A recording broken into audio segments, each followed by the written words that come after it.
कुसंग कुमार्ग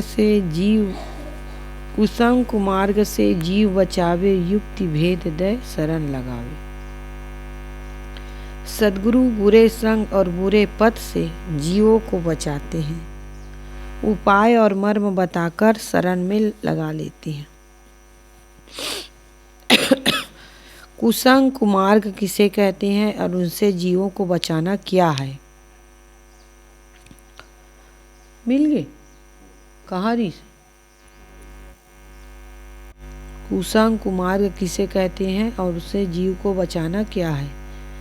चोर बदमाशों का संग, व्यभिचारियों का संग, मद दमाश गांजा भांग बीड़ी सिगरेट चरस तंबाकू आदि दुर्व्यसन धारण करने वालों का संग, अधिक खर्चीलों नाच सिनेमा के प्रेमियों, फैशन सख्त कुचेष्टा प्रिय लोगों का संग, माता पिता और गुरुजनों से विरोध रखने वालों, कर्तव्यहीन आलसियों का संग, जड़ से भिन्न अविनाशी चेतन अज्ञान कर्मवश पुनर्जन्म वासना त्याग से मोक्ष धर्म परमार्थ संत गुरु की भक्ति सत्संग आदि नाम मानने वालों का संग, विद्या धन पद यौवन आदि के मदी परमादियों का संग, अत्यंत विषयासक्त पामरों का संग, त्यागी पुरुषों के लिए स्त्री मात्र का संग, मुक्ति इच्छुका निर्विषी स्त्रियों के लिए पुरुषों का संग, गृहस्थ पुरुषों के लिए पराई स्त्रियों का संग,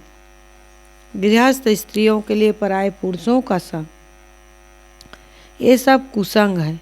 बल्कि जिन जिन प्राणी पदार्थ देश समाज स्थान भूमिका के संबंध से अपने मन में काम क्रोध लोभ भय आदि विकारों की उत्पत्ति हो और भक्ति धर्म बोध वैराग्य आदि परमार्थ में शिथिलता उत्पन्न हो, ये सब कुसंग है।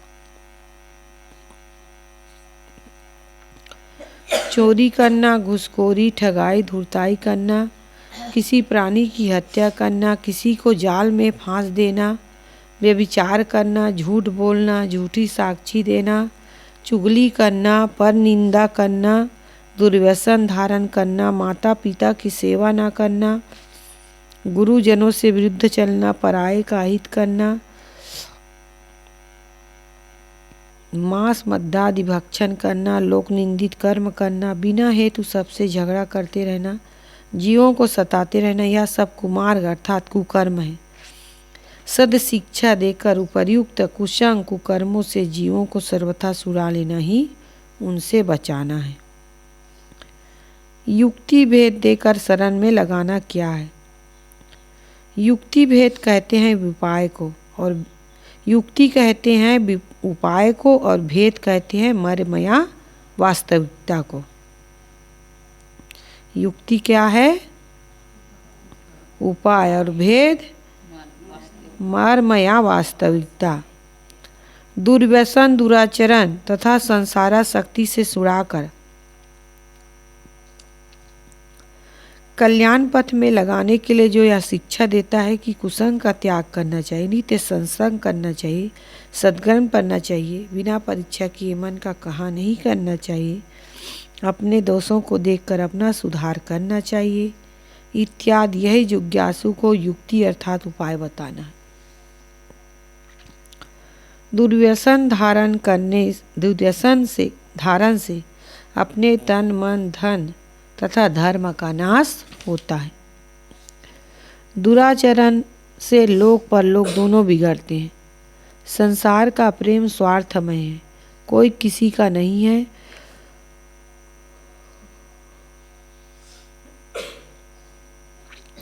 विषयासक्ति में अविद्या तृष्णा की वृद्धि, क्षणभंगुरता, अतृप्ति, शोक मोह, परवशता, जन्म मरण आदि दोष है। परमार्थ पथ निर्विघ्न निर्दोष सदैव सुखमय है, यही मानव जन्म का लाभ है। इत्यादि बातों की जिज्ञासुओं को शिक्षा देना ही अर्थात जगत जाल में जीव की हानि और परमार्थ में लाभ का मर्म बताना ही भेद देना है। इस प्रकार युक्ति और भेद देकर दुर्व्यसन दुराचरण से छुड़ाकर सत्संग भक्ति में तथा संसारासक्ति से छुड़ाकर परमार्थ में भली भांति जिज्ञासु को लगाना ही युक्ति भेद देकर शरण में लगाना है। इस प्रकार कुसंग कुमार्ग से बचाकर युक्ति भेद देकर जीवों को अपनी शरण में सद्गुरुदेव लगा लेते हैं। यह सब लक्षण जेहि में नाही गुरुपद योग न जानहि ताहि। उपर्युक्त सब सदलक्षण जिन गुरुओं में ना हो उनको गुरु मर्यादा की योग्य नहीं जानना चाहिए। इस चौपाई का स्पष्ट भाव दर्शाई। चौपाई 22 से 26 तक जो सच्चे सद्गुरु के वर्णन किए हुए शुभ लक्षण है, यह सब सद्गुरु लक्षण जिनमें घटित ना उनको गुरु मर्यादा की योग्य नहीं समझना चाहिए। नकली गुरु के लक्षण ये हैं: झाड़ फूंक करके कल्पित भूत प्रेत आदि उतारने वाले, यंत्र मंत्र तंत्र तथा दुआ ताबीज करने वाले, दुआ भभूत देने वाले, गांजा भांग तंबाकू आदि दुर्व्यसन धारण करने वाले, शुद्ध आचरण स्वच्छता से न रहने वाले, ज्ञान वैराग्य ना होते हुए केवल ज्ञान वैराग्य आदि तथा सिद्धि एवं वेश आदि का दम दिखाकर शिष्यों से धन पैसे ठगने वाले, लोभी क्रोधी विषी नाना अनुमान कल्पना इत्यादि में जो भ्रमित है और यथार्थ स्वरूप ज्ञान से रहित है, वह सच्चा सद्गुरु नहीं है, बल्कि जीवों को अधिक अज्ञान में फंसाकर भ्रमाने वाला। ताते परखित ही त्यागो, दुख भंजन साहेब पद लागो। इसलिए यथार्थ लक्षण से हीन गुरुओं को परख कर त्याग दो और संपूर्ण संकटों को मिटाने वाले सच्चे गुरु स्वामी के चरणों में लगो। ऊपर का भाव कृपया स्पष्ट समझाई। यदि विवेकवान सच्चे सद्गुरु मिल जाए और उनसे यथार्थ बोध आपको हो गया तो आपको श्रद्धा प्रेम पूर्वक तन मन धन से गुरु सेवी होकर अपना कल्याण करना चाहिए। परंतु आपको यदि आपको बने गुरु ही मिले हैं, सच्चे सद्गुरु नहीं मिले हैं, तो आप उसकी आशा में न रहकर अवश्य सच्चे सद्गुरु की खोज कीजिए। कोई प्यासा मनुष्य किसी कुएं के पास जाता है, यदि वहाँ का जल गंदा रहता है तो दूसरे कुएं की खोज करता है। इसी प्रकार जब तक शुद्ध जल वाला कुआं नहीं मिलता तब तक बुद्धिमान मनुष्य अन्य कुएं की खोज करता रहता है। जब शुद्ध कुआं का जल पाता है तब पीकर तृप्त होता है। इस प्रकार जब तक सच्चे सद्गुरु ना मिल जाए तब तक उनकी खोज करते रहना चाहिए। दत्तात्रेय जी ने 24 गुरु करके यह प्रमाणित कर दिया कि जब तक बोधवान सद्गुरु द्वारा बोध ना मिले तब तक उनकी खोज करें। प्रथम गुरु माता पिता माने जाते हैं, दूसरा गुरु दूध पिलाने वाली दाई मानी जाती, तीसरा गुरु नामकरण करने वाला माना जाता है, चौथा गुरु विद्या पढ़ाने वाला माना जाता है, पांचवा गुरु किसी प्रकार की दीक्षा देने वाला माना जाता है, छठवां गुरु राम नाम या शिव आदि का मंत्र सुनाने वाला माना जाता है, सातवां गुरु स्वरूप ज्ञान की झलकी देने वाला होता है। परंतु इससे आगे सच्चा गुरु वही जो निज स्वरूप का पूर्ण बोध दे। मनुष्य के स्वभाव में जो किंचित त्रुटि रह जाती है उसे महापुरुषों में देखकर ना उसकी टीका टिप्पणी करनी चाहिए, ना तो उसका अनुसरण ही करना चाहिए। परंतु यदि उन्हें जिन्हें गुरु माना है वे विषयासक्त भ्रामी और एवं ठग जानने में आवे तो उनका त्याग करने में किंचित भी संदेह नहीं करना चाहिए।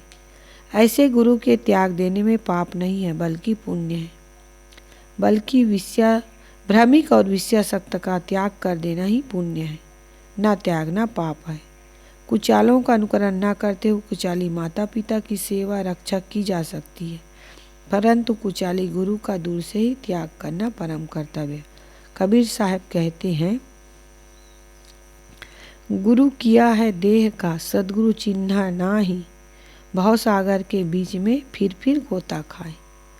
जा गुरु ते भ्रम ना मिटे, भ्रांति ना जीव का जाए, सो गुरु झूठा जानिए त्यागत देर न लाए। झूठे गुरु के पक्षों को तजत न कीजिए बार, द्वार न पावे शब्द का भटके बारंबार। साचे गुरु के पक्ष में मन को दे ठहराए, चंचल से निश्चल भया नहीं आवे नहीं जाए। ये केस में है साखी संग्रह। कोई तो गुरु खोजता है तो ब्राह्मण आदि जाति का हो, कोई खोजता है तो सुंदर समवस्यक हो, कोई ऐसे गुरु खोजता जो पुत्र धन देवे, कोई ऐसे गुरु खोजता जो भूत प्रेत झाड़े या दवा दर्पण करता हो, कोई ऐसे गुरु खोजता है जो गांजा भांग पीता हो, जिससे गुरु द्वारा जाने पर या गुरु के आगमन पर गांजा भांग पीने को मिले। कोई ऐसा गुरु खोजता है जो मुकदमेबाज या लट्ठबाज हो, समय पर काम आवे। कोई ऐसा गुरु खोजता है जिनके पूर्वज अपने कुल में गुरु होते आए, चाहे वो अबोधी, विश्वशक्त और महाअल्पज्ञ हो। अतएव इन भ्रमों का त्याग कर सदलक्षण उस सदगुरु की खोज करनी चाहिए। सच्चा सदगुरु कौन है?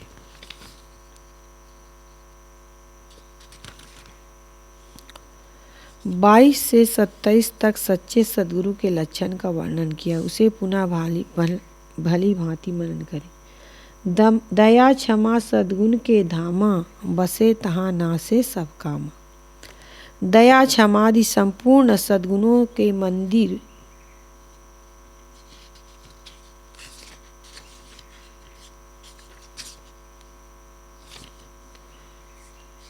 दया क्षमादि संपूर्ण सद्गुणों के मंदिर सच्चे सद्गुरु का दिया हुआ स्वरूप ज्ञान जिस जिज्ञासु के अंतःकरण में बस जाता है, उसकी जगत संबंधी सब इच्छाएं समाप्त हो जाती। इस चौपाई का भाव स्पष्ट भाव दर्शाई। मनुष्य, पशु, पक्षी, कीड़े आदि 4 खानियों के देहधारी प्राणियों की भरसक किसी प्रकार हिंसा न करके, बल्कि उनका हित चाहना दया है। अपने प्रति अपराध करने वालों से किसी प्रकार बदला न लेकर यथासंभव एवं यथाशक्ति अपने मन, वचन और कर्म से उनका भला ही चाहना क्षमा है। दया क्या है?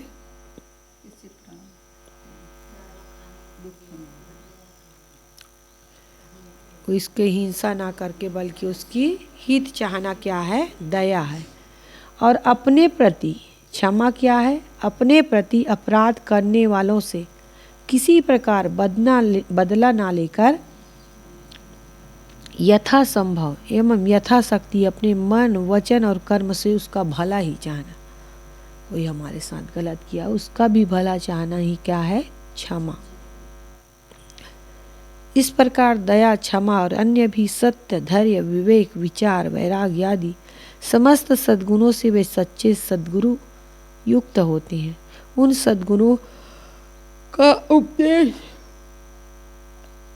किया हुआ सद्गुण संपन्न स्वरूप ज्ञान जिस जिज्ञासु के अंतःकरण में निवास करता है, उसकी सांसारिक कामनाएं नष्ट हो जाती, वह परम संतोष को प्राप्त हो जाता है। अभय स्वरूप जीव अविनाशी, ताहि जान स्थिति अभिलाषी। जीव निर्भय स्वरूप और अविनाशी है, उसे जानकर जिज्ञासु स्वरूप स्थिति का इच्छुक हो जाता है। अपना स्वरूप निर्भय और अविनाशी कैसे है?